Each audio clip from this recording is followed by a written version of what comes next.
السلام علیکم ورحمت الله خراغلاس میډیسن ان پښتو ویت پیاز یوټیوب چینل تا که تر اوسه مو زمونږ یوټیوب چینل نه وي سبسکرایب کړئ مهرباني وکړئ زمونږ یوټیوب چینل ځان سره سبسکرایب کړئ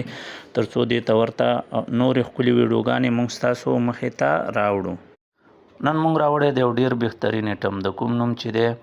وایټرام ګولۍ د دې فواید څه دي د دې نقصانات څه دي دا په څه کې استعمالیږي د دې ټولو پوښتنو ځواب به انشاءالله تاسو ته په دې ویډیو کې میلاو شي نو ویډیو را سره تر اخره پورې وګورئ. مونږ په چینل کې مخکې هم ډېرې ویډیوګانې مونږ شیر کړي دي او تاسو کولی شئ چې هغه هم وګورئ خو دغه ویډیو چې ده ډېره زیاته فایدهمنه ده او دې کې د انسان دپاره چې کم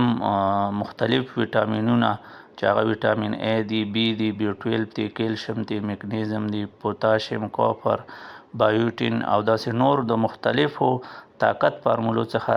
جوړه دغه یو ایټم دی چې یو ډیر بهترین ایټم دی او یو ملټي نیشنل کمپنۍ سرلې جوړ کړی دی او دا په هر میډیکل سٹور کې په اسانۍ سره پیدا کیږي. نو راځئ د دې یو څو مختصر فایدې زه تاسو ته ذکر کړم چې دغه خاص فایدې کوم یو دي. که یو څوک ته طاقت کمی ولري هغه ډیره زر ستړی احساس کوي هغه کار ته زړه نه لګي هغه هر وخت بې دمه وي خپو تلی سوځي خپې سوځي چې معمولی کار وکړه هغه باندې رګده راځي لړزه راځي کمزور وي ځکه چې دغه بدن کې هغه مختلف د طاقت کم پر دغه چې دي هغه کم وي لکه ویټامین A کم وي ویټامین B کم وي همداسې B کمپلیکس کم وي کیلشیم کمی وي نو د دې په وجه د هغه بدن باندې کمزوري راځي بېحسي راځي د هغه کار ته زړه نه لګي کله چې مطلب هغه یو کار ته اراده وکړه هغه کار د ده څخه نه کېږي یا وجود کې کمزورتیا ډېرې نو دغې دپاره دا یو ډېر بهترین ایټم دی او دغې سره د دغو ستونزو حل ممکن دی. نو دا یو ډېر ښه ایټم دی یو طرف ته د دې پرایس هم مناسب دی بل یو ملټي نیشنل کمپنۍ سرلې جوړ کړی دی بل په افغانستان پاکستان او په دې ځایونو کې د دې پیدا کېده په ډیر اسانه سره کېږي. نو که یو څوک دغه مشکلات ولري هغه کولی شي چې د دې استعمال وکړه. همداسې که موږ وګورو یو چا ویښتان ډیر کمزوري ځکه د هغه ویښتانو کمی په وجه باندې کم په بدن کې چې د B7 یا بایوټین کمی راشي د دغه ویټامینونو کمی په وجه باندې د هغه ویښتان تویدل شروع وکړه د هغه ویښتان زر زر تویږي غورځېږي ماتېږي نو دغې دپاره هم دغه وایټرام ګولۍ چې دي دا یو ډېرې بهترینې ګولۍ دي او د دې په استعمال سره دغه ستونزه حل کېږي که یو چا ویښتان ماتېږي ویښتان یې غورځېږي او هغه د کمزورۍ په وجه د په بدن کې د ویټامینونو د کمی په وجه نو هغه کولی شي چې د دغه ایټم استعمال وکړه او د دې په استعمال سره د دغې ستونزې حل ممکن دی. البته زنانه هم دا استعمالولی شي که چېرته کې په زنانو کې دغه کمزورۍ چې دا کمې ما په اول سر کې ذکر کړې دا نو هغوی هم استعمالولی شي. البته کمې هغه زنانه چې هغه ماشوم په خېټه ولري نو هغه کولی شي چې بیا د ډاکټر څخه مشوره واخلي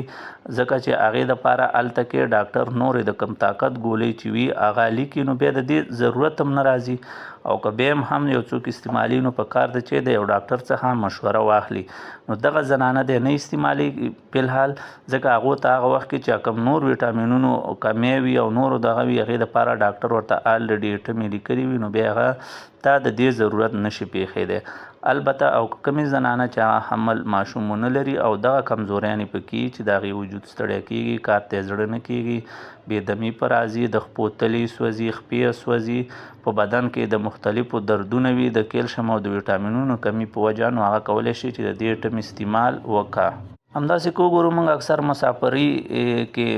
که هغه افغانستان کې پښتانه دي پاکستان کې پښتانه دي نو هغه اکثر مسافریانو کې وي نو بیا هغو هلته کې دروند کارونه کارونه ډېري همداسې د کور ټینشنونه او سوچونه او فکرونه هم ډېري نو هغې په وجه باندې هم د هغو بدن کې هغه کیلشیم کمی راشي د ویټامینونو کمی راشي نو د هغو بدن بیا ډېر ستړی مطلب خفګان او سوچونه ډېر وي بدن هغه طاقت یې هغسې نیمګړی وي نو هغه کولی شي چې بیا هم د دې ایټم استعمال وکړه نو دې سره یې د دغو ستونزو حل ممکن دی. نو دا یو ډېر بهترین ایټم دی او په دې کې مختلفې هغه د طاقت فارمولې چې کوم زینک دی ویټامین A دی ویټامین B دی همداسې ویټامین C دی ویټامین E دی کیلشیم دی، پوتاشیم دی، مګنیزم دی، کافر دی او دغسې مختلفې هغه فارمولې چې کوم انسان بدن ورته ډیر زیات ضرورت لري هغه ټول په دې کې کمباین شوي دي او دا یو کمباین ایټم تر جوړ شوی دی. نو دې پرایز هم ډیر مناسب دی. که وګورو موږ دا 10 ګولۍ په 1500 کلدارې باندې پیدا کږي. او بل ښه خبره دا چې ځکه دا یو ملټي نیشنل کمپني سرلی جوړ کړی نو دا په هر میډیکل سټور کې په اسانۍ سره پیدا کیږي. نو موږ تاسو ته ریکمنډ کوو که دغه مشکلات چا کې وي هغه کولی شي چې د دې استعمال وکړه. د استعمال ښه طریقه یې دا ده چې په ورځ کې یوه ګولۍ په مڼه خېټه استعمال شي. سهار کې سړی ناشته وکړه هغې نه بعد دې نه یو ګولۍ وخوړل شي نو دغه د استعمال ښه طریقه ده چې په مڼه باندې استعمال شي. نو بیا هم له تاسو درنو دوستانو څخه موږ هیله کوو که تر اوسه مو زموږ یوټیوب چینل میډیسن ان پښتو ویت فیاض نوي سبسکرایب کړی مهرباني وکړئ دا ځان سره سبسکرایب او لایک او شیر کړئ